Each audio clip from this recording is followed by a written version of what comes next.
দেখো বন্ধুরা, আজকে দুপুরে আমি কি রান্না করেছি, কারণ প্রচণ্ড গরম পড়েছে। এটা হচ্ছে ভেটকি মাছ।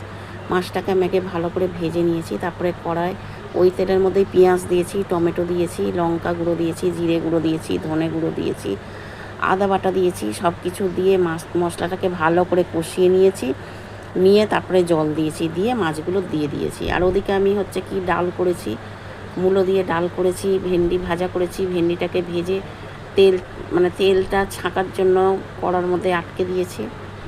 আর এই যে বললাম, মূলো দিয়ে ধনেপাতা দিয়ে ডাল করেছি। তা যা গরম পড়েছে, হালকা ফুলকাই হচ্ছে সবচেয়ে খাওয়ার জন্য খুব ভালো। আর এই যে মাছটির মশলাটাকে কষাচ্ছি ভালো করে, তারপরে আমি জল দিয়ে মাছগুলোকে, ঝোলটা একটু ফুটে যাওয়ার পরে মাছগুলোকে আমি দিয়ে দিয়েছি। তারপরে টকবক করে ফুটে যখন গামাকা হয়ে গেছে, আমি মাছটাকে নামিয়ে নিয়েছি। আর ওখানে হচ্ছে আমার মাছের ডিম ছিল, মাছের ডিমটাকে ভালো করে চটকে নিয়েছি, নিয়ে বেসন দিয়েছি, আদা রসুন বাটা দিয়েছি, পেঁয়াজ কুচি দিয়েছি, ধনে পাতা কুচি দিয়েছি, কাঁচা লঙ্কা কুচি দিয়েছি, আর একটু গুঁড়ো লঙ্কাও দিয়েছি, দিয়ে বড়াগুলোকে লাল লাল করে ভেজেছি। মাছের ডিমের বড়া ভীষণ ভালো লাগে। তো আপনারা কে কে মাছের ডিমের বড়া খেতে ভালোবাসেন কমেন্ট করে জানাবেন। তা সবাইকে টাটা। আমার ভিডিওটা কেমন লাগলো কমেন্টে জানাবেন। আর আরও আছে, ডিম সেদ্ধ করেছি, আর হচ্ছে এখানে নিম পাতা আলু মেখে রেখেছি।